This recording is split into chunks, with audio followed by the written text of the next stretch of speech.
ओम शांति। सर्वशक्तिमान सर्वज्ञ सर्वगुणर सागर सर्वमय कर्ता निराकार परमात्मा शिव बाबांकर श्रेष्ठ ज्ञान आधार निजकु सर्वगुण संपन्न करैबार पुरुषार्थ करुथिबा महान आत्मा मानंकु हृदयर सहित ईश्वरीय शुभ अभिनंदन शुभेच्छा शुभकामना सुप्रभात सुस्वागतम। कथारे अछि भगवान जेतेबेले दियंती छपर फटेई दियंती अर्थात असरंती संपत्ति प्रदान करिथांती।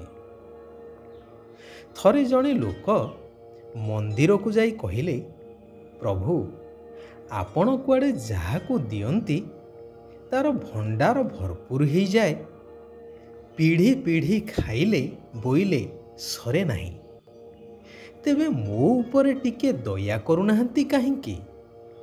मु तो नीति हृदयर सहित आपणंकु गुहारी करुछि। भगवान शून्यवाणी शुणिले कि मु तो समस्तंकु देवा पाई प्रस्तुत अछि, कारण मोर कर्तव्य होछि देवा। परंतु नेलावाला मो कथा शुणिले तो मो ठारु संपत्ति पाइबा पाई हेले मु जेउ कथा कहूछि सही अनुसारे काम करिबा दरकार। तहु लोक जनक कहिले, प्रभु आपण आदेश करंतु मते कौन करिबा को हेबो? उत्तर रे भगवान कहिले, बेसी किछि कष्ट काम नुहे कि धन खर्च करिवार कथा मध्य नाही। केवल प्रत्यह ब्राह्म मुहूर्त रे उठी निद्रा त्याग करी एकनिष्ठ होई केवल मोरी स्मृति रे रही निस्वार्थ प्रभाव रे सारा जगतर कल्याण पाई शुभ चिंता कर। से मित्र ही थाउ बा शत्रु, कहा प्रति घृणा भाव न रहू कि मोह आदि न रहू। एपरि भावरे बस जेपरि कौनसी भी परिस्थिति बा किपरि भी वातावरण ही थाउ, किंतु तुमे जेपरि विचलित न हुआ। मु प्रतिज्ञा करुछि तुमको तुमर मन इच्छित प्राप्ति कराइबी। लोकटी अति आनंद रे प्रभुंक उद्देश्य रे प्रणाम जणाई घर को फेरिले। भगवान को कहिबा मुताबक कार्य मध्य आरंभ करिदेले। ब्राह्म मुहूर्त रे उठी बसिबाटा सबुदिनर जेपरि अभ्यासगत ही गला। मात्र केउ दिन मन विचलित होई एणे तेणे घूरी बुलिला तो केबे केबे पिला छुआंक चिंता करिबा को लागिले कि भगवान देले मो पिला मानक पई कौन कौन सब करिबी।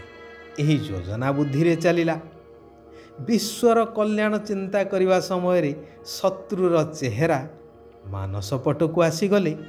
न चाही मध्य अजाणतरे केते समय पर्यंत सही व्यक्ति प्रति ओलटा सीधा व्यर्थ चिंता चलिला, ताहा मध्य जଣା पड़िला नहीं।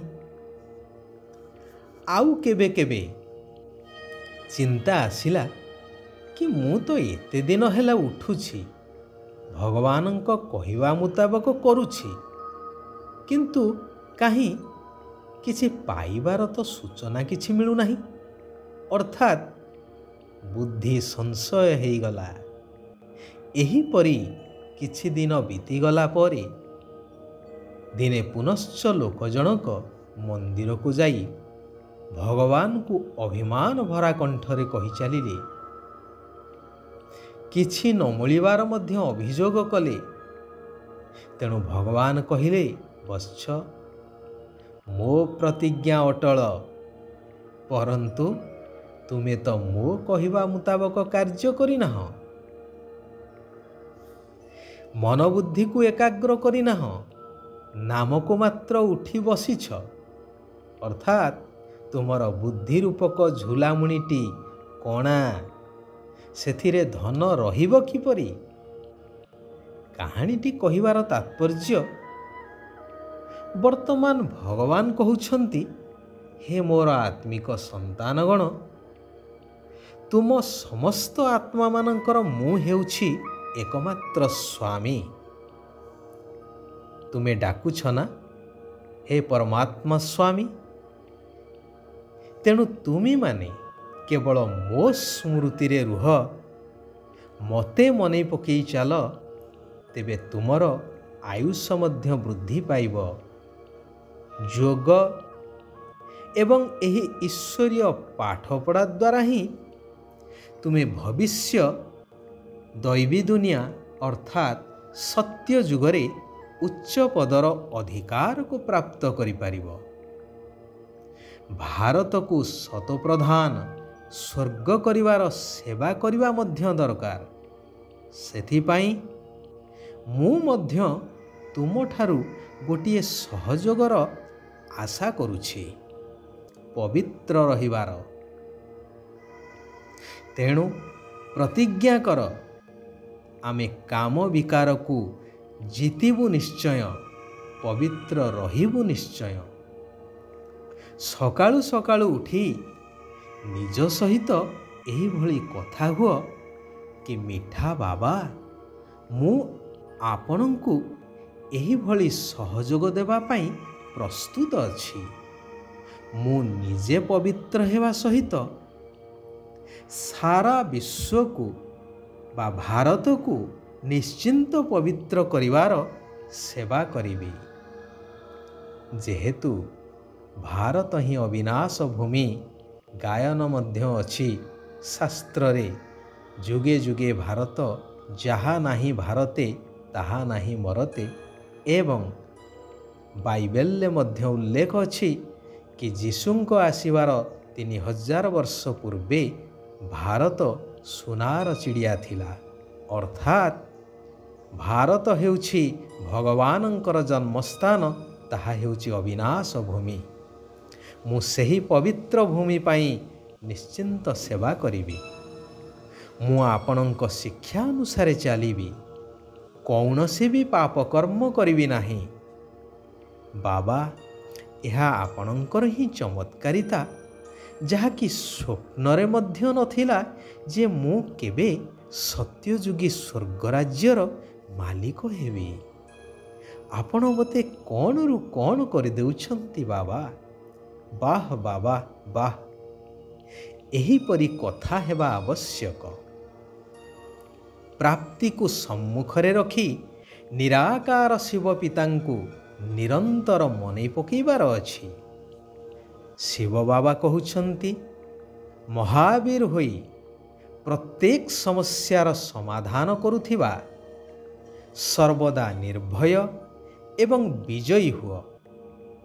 ଯେଉଁମାନେ ମହାବୀର, ସେମାନେ କେବେ ହେଲେ ଏହିଭଳି ବାହାନା କରିପାରିବେ ନାହିଁ ଯେ ପରିସ୍ଥିତି ବା ସମସ୍ୟା ଏଇଭଳି ଥିଲା, ସେଇଥିପାଇଁ ମୋର ପରାଜୟ ହେଲା, ମୁଁ ହାରିଗଲି। ତେବେ ସମସ୍ୟାର କାମ ହେଲା ଆସିବା, ଆଉ ମହାବୀରଙ୍କର କାମ ହେଲା ସମସ୍ୟାକୁ ସମାଧାନ କରି ବିଜୟୀ ହେବା। ହାରିଯିବାର ନଥିବ କେବେ, କି ଛୋଟ ମୋଟ କଥାରେ ଦୁର୍ବଳ ହେଉନଥିବେ। ସର୍ବଦା ଶାରୀରିକ ଏବଂ ମାନସିକ ଖୁସିର ଅନୁଭବ କରି ଚାଲୁଥିବେ। କେବେ ଉଦାସ ହେବେ ନାହିଁ, କି ଦୁଃଖର ଲହଡ଼ି ସେମାନଙ୍କ ପାଖକୁ ସ୍ୱପ୍ନରେ ସୁଦ୍ଧା ଆସିପାରିବ ନାହିଁ।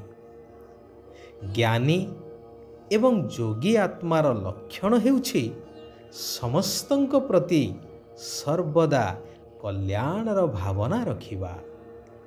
ଆଚ୍ଛା, ଆଜି ପାଇଁ ଏଇଠାରେ ଆମେମାନେ ବିରାମ ନେବା।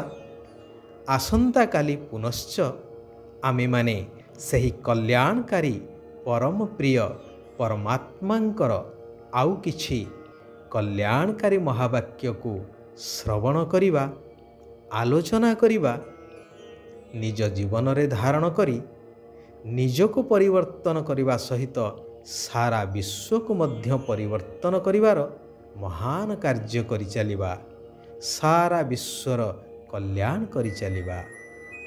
ଓମ୍ ଶାନ୍ତି, ଓମ୍ ଶାନ୍ତି, ଓମ୍ ଶାନ୍ତି।